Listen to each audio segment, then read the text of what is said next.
Hey everybody, welcome to the Mercy Cast, where we're learning the art of compassion through the adversity of life. I'm your host, Raleigh Sadler. Has anyone told you that you're not enough? Or maybe they said the opposite of that. Maybe they said that you're too much. How do you respond when you think those thoughts? How do you respond when you hear that, whether it's your inner voice or from someone else? Does self-doubt creep in? Do you get angry? Do you get scared? For many of us, when life brings its worst, we find ourselves struggling in the confidence department. According to the Oxford Dictionary, confidence can be a feeling of self-assurance arising from one's appreciation of their own abilities or qualities. But is that all that it means? At just 19, Ashley was a single mom who was kicked out of her house with nowhere to go. Now, she did the best that she could as she drifted from one toxic relationship to another. Today, Ashley Henriott, a Christ-centered confidence coach, is joining me to have this conversation. She's also the author of Confidence is an Inside Job, Conquer Self-Doubt and Embrace God's View of You. And she's the host of the Confidence and Coffee podcast, which are two things that I love. Ashley, welcome to the Mercy Cast. I'm so honored to be here and have this conversation with you. I'm excited. I hope everybody in your community is comfortable wherever they are and they're caffeinated. And I just pray and hope that they feel a part of our conversations that we're going to have today. Yeah, as we talk, I have my nitro cold brew right here by my right hand. I'm ready. I'm pumped. I'm excited. I'm caffeinated. It's a good time. How does it feel to be a guest on a podcast? How are you feeling about that? I'm getting used to that. I love hosting. I think it's different for everybody, but it's definitely been an experience since having to do it with the book coming out in October, getting used to just kind of like talking about myself and talking about my story, because I am the opposite. I love to talk about other people's stories. I love to get to know other people. So it's fun and a new thing. It's a new thing to learn. Well, and if you haven't written a book, then you might not understand what Ashley is processing right now, because when you write a book, all of a sudden, for the next 3 months, you have 4, 5, 6, 20 interviews a week. And they're all asking you the same exact questions. And sometimes it's really hard to not slip into autopilot. There were days after my book came out that I would be planning my week and words would be coming out of my mouth and I'd be doing these radio interviews, but I wasn't thinking. And I thought about that and I'm like, I don't want my podcast to be like that. I want to have a conversation. Yeah, that's me. I'm the same way. I'm very much let it naturally happen. And so I always want people to want to come back and be on the show. And so you've really, in a real way, dedicated your life to helping people have a positive and albeit healthy view of themselves in light of Christ. Could you tell me how you got there from being this 19-year-old single mom who was kicked out of her house and just trying to find her way? Yeah, so great question. It's so interesting because I sat in our playroom on the couch downstairs and I was just kind of dazing out and reflecting on the Lord. And it's like, I have these deep, intimate conversations with God. And I asked him, like, how is it that somebody can go through so much and be disappointed by so many people that are supposed to love them, that are designed to love them, and still want to love others with pure intention? And the Lord revealed to me that, and it comes from that inner place, that right. my desire isn't to love others from a place that I need their approval, right? I'm grateful when people love me, but more so my love for God, right? Like my love, my perspective for the Lord. And because I love him so much, he has given me the desire and shown me how much he loves others and how he wants to use the hurt and the disappointment, the betrayal from others, to help and love those very people, to reach them where they are. And, that's another part of this, is the realm of like being through it, right? When you go through something like that, you can't help but be passionate to want to help others kind of like come out of that darkness and show them hope, which is only found in Jesus. And my story doesn't sadly start at 19. 19 was the kick out, but I have been abused since I was a baby. At least that's what my therapist tells me, because you can't remember things, but your body remembers things. That's right. And it's like the enemy had a mark on me, but God had a purpose on my life just as well. It's definitely just that.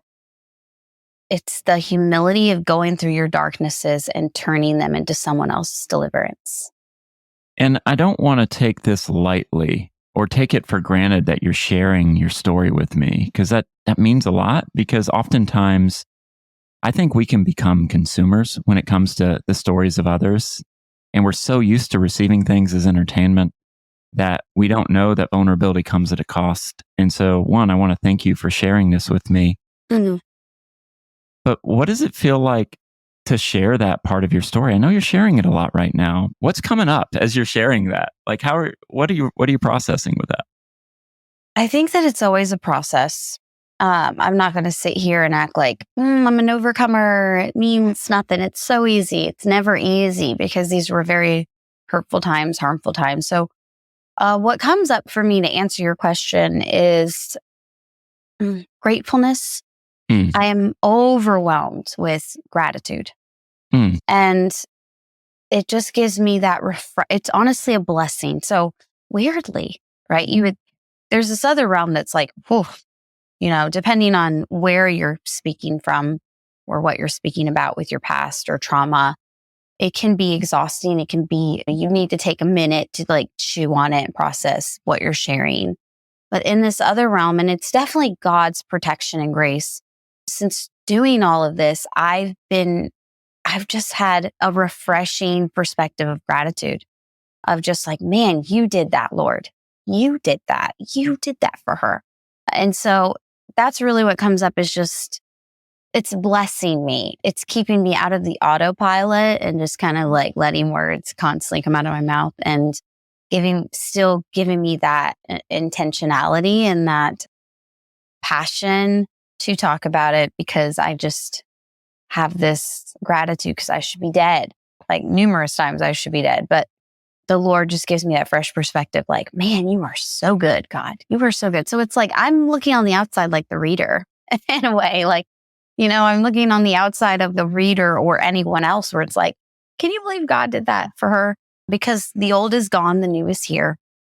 And it's always becoming new to answer your question. So no, that's really beautiful, Ashley, because I like the idea of how you're saying that as you reflect on it, as you even talk about it, it's kind of grounding you back into that narrative. Yeah, it is. It's really, really, it's God's grace in that, for sure. Because I think sometimes when we wrestle with our confidence, we can, I don't mean to use it too much of a psychological term, but we can dissociate and kind of abandon reality for a little while. And so much of your story and your podcast, your book, it centers on this idea of accepting reality for what it is, and then going through that and going to that greater reality, which is Jesus. That thing that's the true thing about you is his love for you. And I love how you were talking about how we can live for the approval of others, because that stings. As a recovering perfectionist, someone who wants to be more of an imperfectionist, I'm just used to like, I only have value if people love me, if people care for me. And changing that narrative, flipping that script in my own brain and saying, you know what? I can love others from the love that I've received. And I can believe that I've received that love regardless of my feelings, because of what Christ did for me. That is objective reality. That is so good. So, so, so good. That's like something that everybody should like pause and sit in. Super good and super refreshing. I love that you shared that. Yeah, one thing that comes to me when you say that is contentment. There is confidence is being content, in spite of our circumstances, right? I think that we like to make some connection to confidence based on outwardly circumstances, but it has nothing to do with outwardly circumstances, because we are okay. We're not perfect. We're not great, but we're okay. And we're okay with being okay, right? Like, We are so okay with who we are. That's where the confidence lies. And that strength comes in the acceptance of like where we are. And we can only get that from Jesus. I've tried every other way. And I promise you it doesn't work. That's where the fake it to make it comes in, right? Like if we fake it, even in the Christian culture, like faking perfection, faking confidence, faking overcoming, right? It's sad that culturally we believe that it's like we forgot about we are strong in our weakness, or we've redefined that somehow. And it takes away vulnerability, humility. That's what causes like, are we sharing our testimonies, or are we just sharing like the pretty parts, right? Are we sharing like the rough parts that God shares with us about Elijah wishing death upon himself, right? Or David, or the ugly parts of Jacob and Abraham and his questions and doubts about himself. Like there's so much beauty, Right. so much beauty if we really look at that in that kind of vulnerability and humility, because two things. One, it shows us the glory of God and how unmoving he is. But that's where the confidence lies, is the realm that I am still loved. I still have a purpose. I am so good because of who he is and what he said about me, in spite of anything else, in spite of anything else. I mean, that is something the enemy wants to keep you away from. He wants you to focus on you, your strengths, like what you lack and what the world tells you you should be. And, tries to distract you in that way. Well, it comes down to this idea of do versus done, right? Like so much of our lives revolve around, am I doing enough? Or am I doing too much? When the gospel says, no, this is what Jesus did for you. There's this past tense and it counts for you. It's like Jesus lived, he died, he rose for you. Mm-hmm. And so whether you're having a good day or a bad day, you can rest in that security. Mm-hmm. I like this idea that you talked about where you're speaking from, because I thought that's something that is really worth exploring, because it could be any moment we could be speaking from a completely different identity. How do we recognize that? How do we accept that? That's a good question. I love that. So where it comes from, the word that comes to me is intention. And I struggled, the best way to express this or share this is to share testimony and story, right? And I struggled with my identity for most of my life. And so when I think of intention, I don't think that I think that 90% of people aren't just going into something and trying to fake it. There's this intention of, this is how I'm going to do it. Those are for overthinkers, perfectionists, right? But like when I think of the place that it comes from, I recognize that when I go into any situation, right? Like I was doing a devotional for Waterbrook, for this huge publishing house, and I was giving a word to their employees. And I don't go in that room and try to wrestle with the fact that like, oh, I belong here and I'm just as good and I'm an overcomer. No, I recognize the fact that I am super intimidated. I recognize the fact that I struggle with doubt. I recognize the fact that I can tend to overthink, or I'm a little nervous, or whatever that is. But when I recognize those facts, I don't try to wrestle with myself and tell myself and like who I am. I just immediately say, well, God put me here. I know who God is. I'm only here because of God. I'm only here because of the Lord. The Lord put me here. And that's enough for me. And it's like this, when I picture it, like this vision, it's like this guard, this wall that's like all my nervousness hides behind this armor of God. Like, you put me here, Lord. Like, he's my father. Like, I'm here because you put me here. You're in front of me. So I'm good to go. And he's protecting me from the intimidation or the rejection or the lack of approval or approval of the world, right? Because all I see is him. And that is where our identity lies. And it's so interesting because as you were talking, I was like immediately thinking about when I was in this garage apartment. I had just had my first child. I was 20 years old. I just turned 20 years old. And we were in like front of this pig slaughterhouse. And like, I loved this little boy.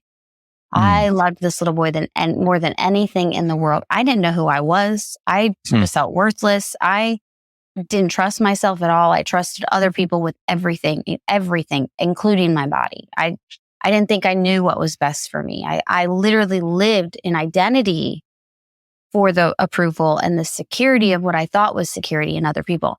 Then I had this baby, and I remember sitting on this mattress on the floor in this garage apartment and looking at him, and the bravery that this baby gave me without knowing it, because it goes back to our first question, gives me goosebumps, is I didn't want to do things for me. I didn't feel deserving of it, or I would have already, right? My life was a mess.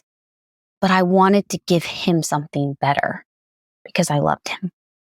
I wanted him to have more than I ever had. And I was willing to do what it took to make sure that he got that, which is why I went into that church in the middle of a swamp country where you see more bear and deer than you do people. And my mother, one thing she did do is she believed in God, and I'm so grateful for that. And she gave me life when everybody told her to abort me. And I'm so grateful for that. So I believed in God. I knew there was this church in this country down the street, and I knew that I wanted to give my baby more, but I didn't know how, because I didn't even think that I wanted more. And so going back to like why we do what we do, like how do we go through something, or what is the drive? And it's because it's literally it's the reflection of Christ's love for us, is that God will use whatever and whoever and whatever to pursue us, to save us. And that's the transformation. And so in loving this baby more than I loved myself, it allowed me to see myself the way Christ does. It allowed me to learn to love myself and find identity. If it was just being in a mom at that time, then my identity was being in a mom. But that identity and being in a mom turned into an identity of being just Ashley, and who is Ashley, and what is Ashley's story. And Ashley's story is only found in like, okay, Lord, who am I? You tell me who I am, because I have no idea. Yeah. And so it goes into that realm of constantly checking in with God, just being okay with the fact that I want approval. I want to be needed. I want to be loved, and I want to be wanted. But where do I want to get that source? And that's from the maker of who created me. So it's being okay with those things, like, oh, It's so interesting because you're tapping into this love for your child. And at this point, you're probably depleted. You're probably exhausted. You're probably scared. Oh, but yeah. One thing's for certain. You love this little boy. Yeah. And then love starts doing its work. And then that overflows into a love for yourself. I think there's a lot of listeners who are thinking, wow, but how do I love myself? Because for a lot of us, for the perfectionists, you're probably out there and you could be dealing with things like self-loathing and being overly critical. And you don't know that. You think everyone is like that. Well, everyone's not dealing with the same things you're dealing with. Right. I think there's other people, they feel like they're too much. They're not lovable. You're at this place where you can't love yourself, but you can love this child. When did that start rebounding back to you? When did you start being able to say, you know what? I'm okay. Like you said earlier, I'm okay. And Christ is enough for me. Oh man, real life, years. Yeah. If I'm being completely honest, it's still a journey, right? It's still tempting to fall into self-loathing. Like, hi, I'm Ashley Henriott. I'm an overthinker. Right. People pleasing, recovery people pleaser over here. And so I'm still growing in that. So it took years to do that. And when I think back on that time, obviously what drove me was that little boy. But when I got baptized and I really truly committed, I was one of those when I was young, I raised my hand like 30 times, when they did the altar call. But during that time, I got baptized that night that I walked into that church, and I wasn't going to. I was like 30 minutes late. It was raining. I was trying to talk my ex that I was living with at the time to coming. And, he's so good at he knows best at the time. So I'm just like, he wants me to reschedule. He wasn't ready for that kind of commitment. So my people pleasing, God will use our insecurities. I don't know who that's for, but I already told these people I was going to come, and I don't like to let people down. That's another thing with fear, disappointment's a thorn in my side. And I was like, okay, I'm going to go tell them and I'll reschedule so you can come to this baptism, because I went to church that morning with my child after a huge fight. And I go into it. It's raining. The pastor is sitting at this bench by the door, 30 minutes late, raining, muddy. There's not even real parking lot. It's the grass and mud. I walk up. I have my son. He's 6 months, 7 months old at the time. And the pastor, I'll never forget it, is sitting in this bench by the door. Understand where he preaches in the front. And I remember looking at him, and he looks up and he's like he knew I was going to come. And I went in there to just be like, no, not today. And he puts his hand on my shoulder, and he was walking me to the back. And I remember seeing this picture of Jesus, the American beautiful Jesus that we see. And that's the Jesus I knew at the time. And so I look at this poster, I'm like, I am ready to give my life to you. I'm ready this time. I'd never been baptized, and I knew I wanted God. I just didn't know how.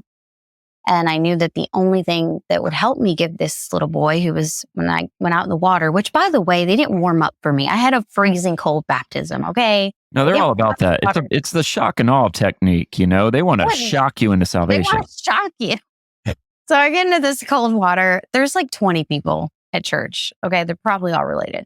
One of the women is holding my baby, and I look at him when I get in this water and I get baptized, and it's just amazing, right? I'm on fire for God. I just birthed a brand new, I'm a baby. I'm a baby like my baby. Okay. Wow. It birthed something so hopeful and theory, everything. I want to know everything about the Bible, everything about God. Wow. And so I was never okay, but what I was hungry, and I wanted something. I wanted to know this thing that saved me and loves me unconditionally. And I gave my life, now I gave my life over to a baby. Now I gave my life over to God. Right. And so I was never okay with me, but I loved him. I was okay with him, if that makes sense. And so God, we go to baby milk to meet, and God meets us where we are. He truly does. I'm in a front of a pig slaughterhouse. I knew, the pastor knew, everyone knew I had to go back to the same situation I was in. Okay. It's not how it works. There's not always miracles. You can't just come out of your situation, but God does, again, meet us where we are. So my ex literally read the Bible with me every day. We had no cable. We had no money. TBN is free, by the way, if anybody wants to know, or Daystar. So I watched a lot of TBN, a lot of Daystar. I was a new Christian. I was on fire. So I was okay with God. And I just dove into that. I dove into the Lord, and I met people, and then I eventually moved out and moved in with them. And you can ask me about it. It's all in the book about my godparents and just the people that God brought in my life. And so if we think about it this way, I learned to be okay. I was okay and in love with this baby. I was in love with God. I fell in love with these people that took me in. So I was healing in this way that was restoring a childhood and a teenage life that was taken from me, but I still wasn't okay with me. And I just know that God knew that I wasn't ready to be okay with me. I wasn't ready to look at myself, but I was looking at all these other things that were giving me hope to continue to push forward into the person God wanted me to be. And so in that, go to college, go to school, still all these insecurities, but God is number one. And then came the disappointment of others. Then came the disappointment of the church, right?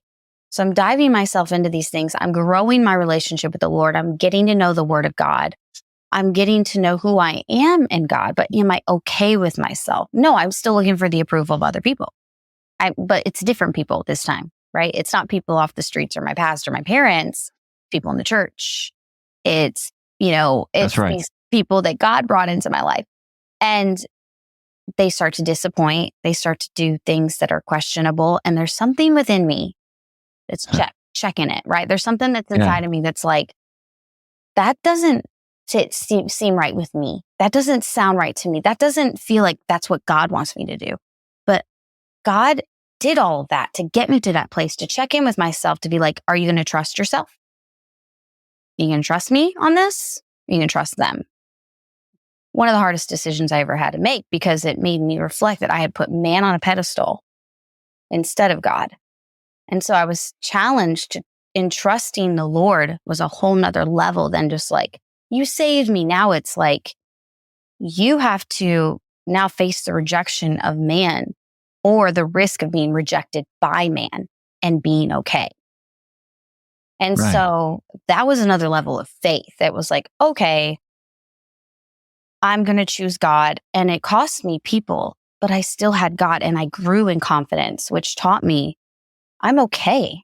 I still have a purpose and I'm following the Lord, no matter the risk, no matter the fear.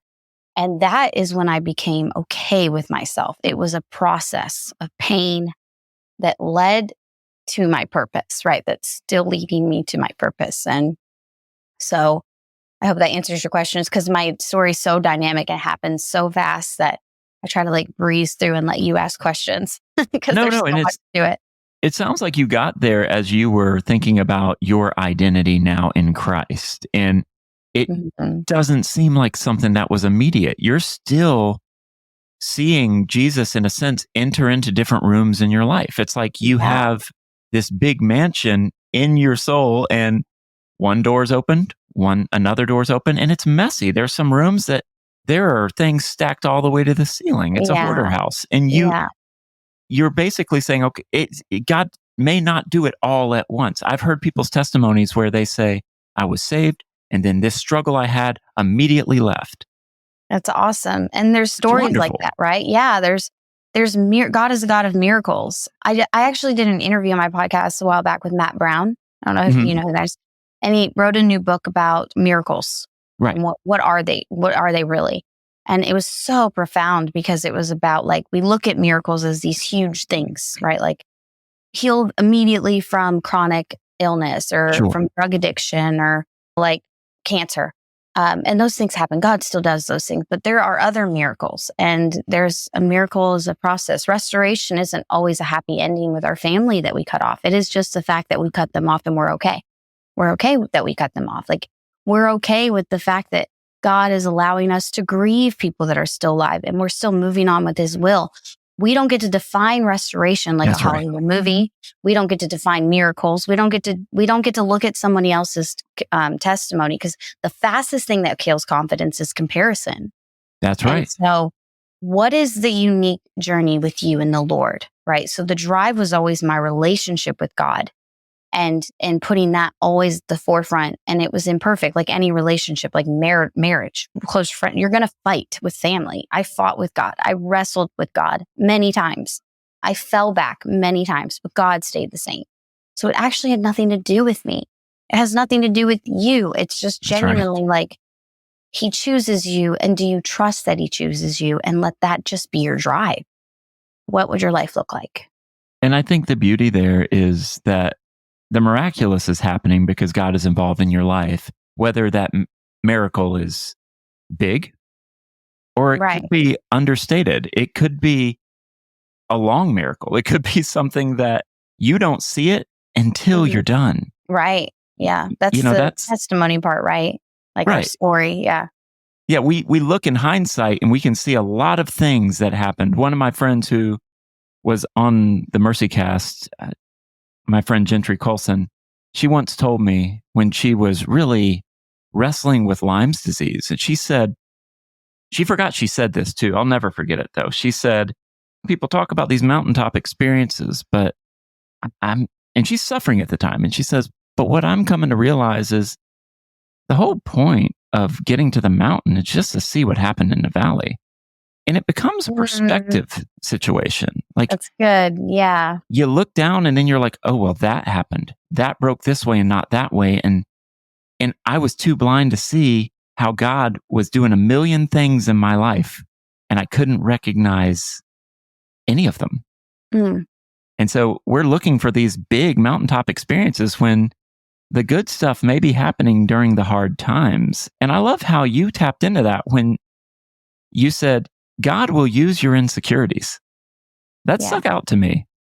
Like, so many of us want to get rid of our insecurities. We want to either be good or bad. We are so polar in our thinking, but life is messy. And I love how you're like, no, you might have insecurities that are lingering. That's okay. Could you tell me more about that? What does it mean for God to use our insecurities? Yeah. So it comes, I know, again, story aspect. that's me looking from the mountain to the valley. Like, okay, you use that. I see what you did there, right? Like when you come to a place where God's like, hey, we have to deal with this insecurity. People don't know about their insecurities until they've gone through the insecurity, right? You don't know you're people pleasing until it's really pointed out to you. Oh, that's right. what that is, right? Oh, I'm a people pleaser. I didn't know that like a part of that identity then was looking for the approval of man. I didn't know, but God knew. So what did God do? Well, I'm going to bring man into Ashley's life, but I'm going to make them in a way that's going to navigate them. Those people, I know those people. Those are my people. I'm going to use those people to navigate Ashley back to me and in a safe space that like we can deal with these insecurities. But like God didn't immediately was like, you're a people pleaser. You are constantly looking for the approval of other men. You find your identity in what you do rather than who you actually are because you still don't know who that is. You don't love yourself, but you love me. He didn't just go through this list of things, right? I just walked with him and like he beautifully and slowly like kind of revealed these things to me. And so when I guess like what we could talk about is the people pleasing aspect. If we go back to the beginning, because that's where we started 19-year-old. That was totally the Lord. I always ask him like, okay, Lord, lead the host into whatever aspect of the story because there's so much. So I'll just go from there, Lord. And so when I think of her, I think of the realm of like all I wanted to do. I found the Lord. Yay, right? There's hope birthed inside of me. And I want to get to know God and his word and how much he loves me. But I still crave love from man.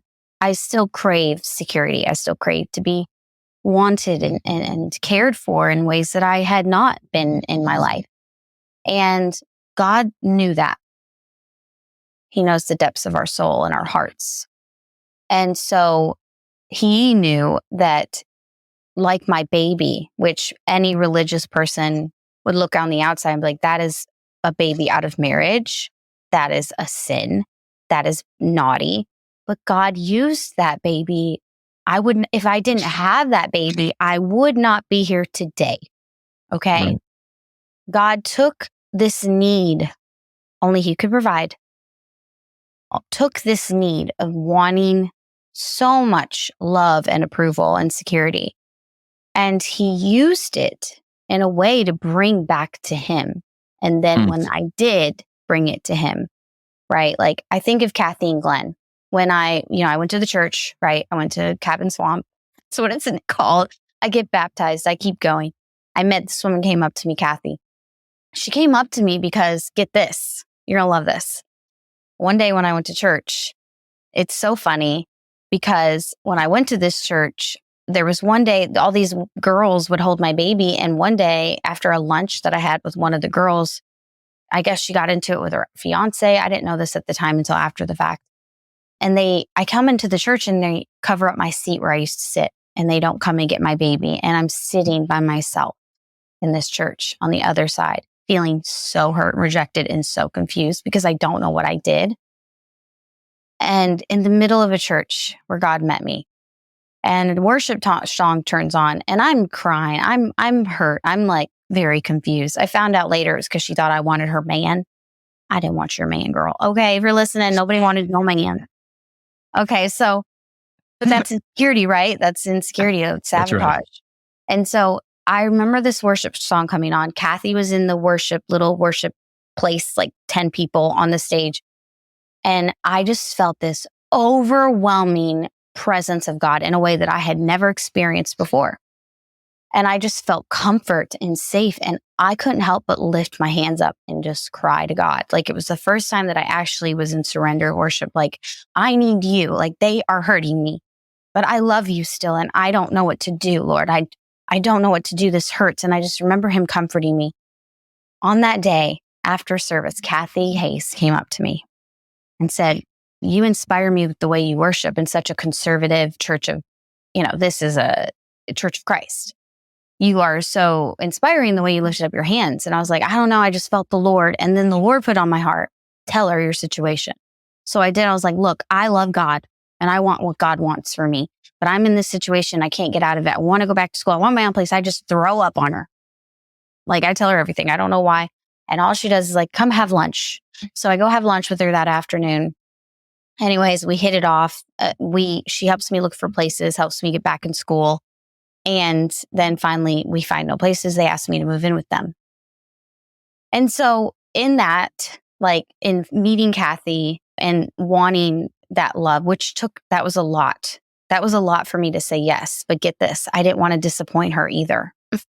Yeah. So I was like, I put you in this situation where it's like, you want me, you want what I have for you.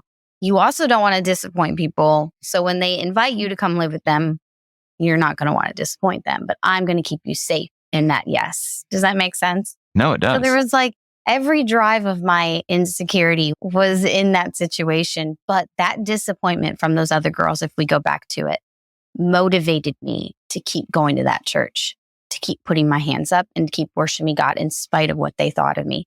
They weren't going to drive me away. And so that kind of fear of rejection was breaking off. It didn't happen at one time. It was just breaking off little by little by little till I came to these people at this church that I worshiped that walked me down the aisle and they let me down. It was one of the biggest decisions that I had to make in like going against their approval, going against what they thought I should do. And here I am today. If I did what they told me to do, and if I could tell your audience anything, learn to trust yourself, right? Because in trusting yourself, that's what God will always bring you to. Like he's always going to be like, trust me within yourself.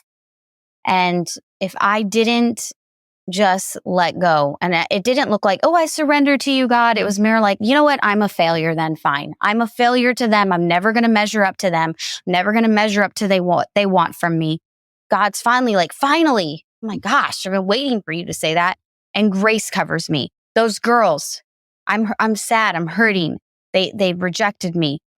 Finally, they reject you. Guess what? Here I am. Right. So every rejection, every disappointment of trying to find approval, God pointed out to me slowly and comforting me that I was still okay. That I was okay. And then I learned really, truly, I'm okay. I'm okay. I remember I'm okay. I'm okay. I'm okay. And then growing in that. So it's a process. That's kind of leading into the next question I had, because you're telling us a little bit of who you were when you were 19. And I think it's important to talk about who we were, because I think in some ways we still carry the 19-year-old version with us to some degree. And we have the 5-year-old version and we have the 35-year-old version. And some people like to think, no, we pushed past it. But I don't think life works that cleanly or in that much of a linear way. I think a lot of times it can be cyclical. There can be patterns. There's just things that impact us in a certain way. And we're like, why did that impact us? And then we just go back to that younger version of ourselves. So I think it's really important that we're having this conversation.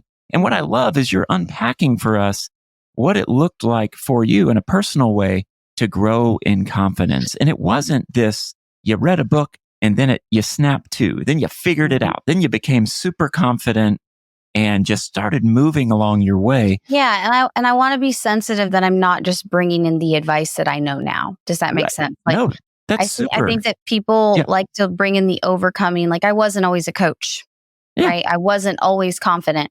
I think it's so important. That's where we meet people where they are. I want to meet you where I was, because if those are the questions and the things that you're struggling with, I want to go there with you and then bring you out, not tell you on the mountain like, hey, come up here, right? I want to go back to the valley and show you how to get to the mountain together, right? So how do we? So you meet us where we are. God meets us where we are. But in this conversation, we want to meet people where they are. What would the next logical steps be for someone who realizes, you know what? I'm pretty hard on myself. And I've gone through a funk the last few years, and I don't really love the person I see in the mirror. Oh, I love this question. And so what does it look like? I love this question. This is one of my favorite things to talk about. I was always told I had a negative inner dialogue. Literally, I'm perfectionist. Like I'm ambitious, right? The ambition got me to where I am. But God's like, we need to bring it down, right? There's parts of us, like you just said, our inner child, right? Like There's parts of us that God will use and then say, that was that part of you I needed for a season. Now it's time to let that part of you go, right? There was a survival part of Ashley that God used to get me to where I needed to be. And then he's like, we don't need her anymore. Let's love her. Let's nurture her and let's let her go. She's done her job, right? Younger Ashley's done her job. She carried that weight. She carried that abuse. And so there's always seasons where God's like, I will use these things and then you'll know when to let them go. Just like people, God will bring people in our life. And sometimes we have to let them go, right? People were never belong to us. They don't. They belong to God. And we kind of need to keep a hold of that and not take it personal when somebody feels a release to leave or you feel released to put boundaries in place because you've outgrown them. That happens, which brings me to this question. Okay. So I love this question. If somebody's hard on themselves and they're like, I never measure up, they're looking in the mirror and I don't like these things about myself. Can I be the first to tell you that that's okay? Like, I'm not going to sit here and tell you that you should like that about yourself. I'm going to tell you that it's okay that you don't and that you're not alone because, what brings me to this, the thing that brought me, that helped me overcome, that helped me show up in the way that I have was when I was depressed, when I had diagnosed postpartum depression. Now there's underlying mental issues before that. Thank you, therapy. But when I was diagnosed with postpartum depression with my fourth baby, I have 4 kids now, 35 now, I remember just not ambitious Ashley, right? People pleasing ambitious Ashley, go, go, go, don't say no, was stuck on the couch and was not herself in a way that I couldn't control. I couldn't move. And I remember feeling going from a prosperity gospel church, faith heals all things, right? You just don't have enough faith, that kind of thing. Yeah. When I couldn't heal this, when faith wasn't enough, when I couldn't get off the couch, when I couldn't work for it, I had to sit with myself. Yeah. I had to sit with myself and I had to look in the mirror and I had to be like, I am not myself. And God, I guess I don't have enough faith. I guess I'm never going to be good enough. I guess I'm never going to measure up. I'm done. I'm done trying. I'm done trying to be perfect. I'm done trying to meet that level that those people say I should meet. I'm done. I'm not okay. And it's like the Lord sat on that couch with me and I felt grace for myself in a way that I had never before because I realized I'd never gave myself grace. I gave everybody else grace, but I never gave myself grace. And the Lord showed me that. And so in the very dark time of my life, the Lord sat on the couch with me. He's like, okay, I never wanted you to do any of that. And it's okay. It's okay. Guess what? This is normal. Your brain is like having a cold. There's imbalance. It gets sick. Our bodies, the invisible things are just like the nose colds and sinus infections, and there needs to be medication to help with those things. And that's okay. That's okay. And so that was when the pandemic happened. Oh, yeah. And I started showing up on social media just as I was, overwhelmed, burned out mom, struggling with postpartum depression, in church hurt, wouldn't go to church for a while because, I went to a prosperity gospel church and I'm depressed and have anxiety disorder. There was a lot going on, but my social media was growing. People were resonating. And then I was writing a book, but it was just for myself. And then my friends would encourage me to put it out there in the world. And I got an agent and I got a book deal. And it was all because I was okay with not being okay. I was okay with that. It had nothing to do except with the fact that hey, God's okay with the fact that I have depression. Who knew, And so are all these other people that also struggle with depression. And it wasn't until I was vulnerable in my weakness, right? We're strong in our weakness, that people started to feel comfortable in theirs. And so that's the vessel. That's the purpose of God. That is the strength. That is the confidence. Confidence is in vulnerability. It is in owning and embracing the things we don't like about ourselves. So I'm not going to come on here and I'm not going to say, well, you just need to look at yourself every day and you need to tell yourself that you love yourself. No, you need to look at yourself every day and be like, you know what? I don't like that about myself. but I know God still loves me. I know he does. I don't love that I did this today. I don't love that I cursed again. I don't love that I yelled at my kids again. I don't love that I'm struggling with addiction again. Whatever that addiction is, I don't love that I'm still in this fight with my spouse. I don't love any of these things. And I feel like I'm failing, Lord. But the Lord, that's when he loves us the most. That's when he reaches us the most. And that is the thing that we lean on. That is the thing that invites grace. And that is the thing that gives us transformation in our life, is the grace. Because if it wasn't for the grace of Jesus dying on the cross, which sounds cliche, whatever, we all talk about it, but there's a reason we do, we would not be here today. Well, and it's not about us fixing ourselves or being presentable. Grace flows to the lowest places. And I love how you're saying, no, I just got to this point where I just accepted where I was. And I think in a lot of ways, that's where repentance comes into play. If we want to use churchy words, that's where this change of life can kind of happen. But if we live in this denial of it's not that bad, or when we're finally honest with ourselves and we say, no, and that's miraculous, because that takes a lot for us to get there. But when we get to that point and we say, okay, this is what I do. Sometimes I'm harsh with people. I'm not going to hide from that. I'm going to own that. That's good. Yeah. Because when we own it, that's when we can actually be best positioned to do something about it. But when we're pretending that it's not there, that shadow is going to follow us. And I love how you didn't give me a 5-point plan for getting your life together. You said, no, sit in it. Don't run from it. Don't try to avoid it. Face it.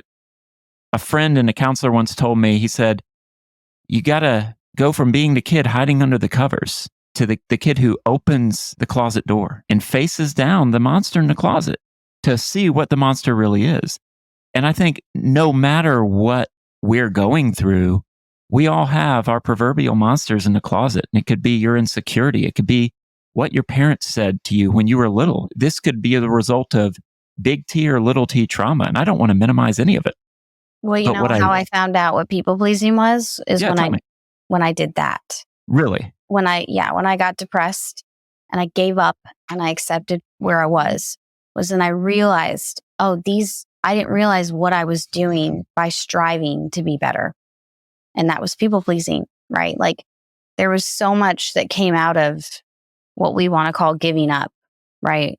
And really it was the surrender, right? It was the surrender that brought like the savior, which brought the saving within me.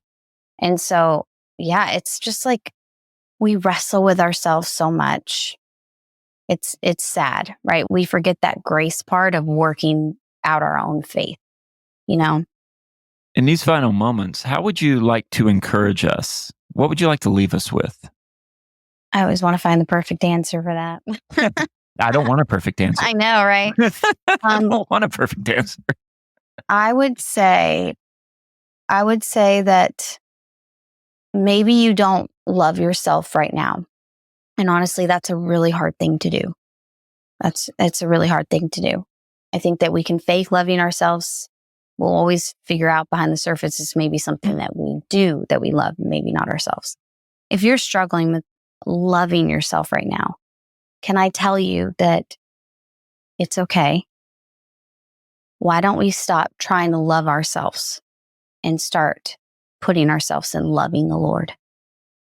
Just loving him. Get to know him.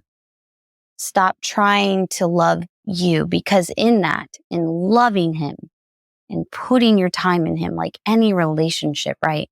When we fall in love with our boyfriend or girlfriend, we want to get to know who they are. We want to know everything about them. Can I challenge you to do that with God? Because in that, when like any relationship, we realize that boyfriend or girlfriend loves us and they want to get to know us, and we feel special and we feel beautiful and we're like, ooh, I'm just so in love and on butterflies.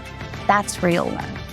That's where you'll learn the truth. And so it's okay. Stop trying to love yourself and just take all that energy and put it into loving a God that loves you. Hey, Ashley, thanks for joining me. Thanks for having me. It's been refreshing. Good. That's good. I love hearing that.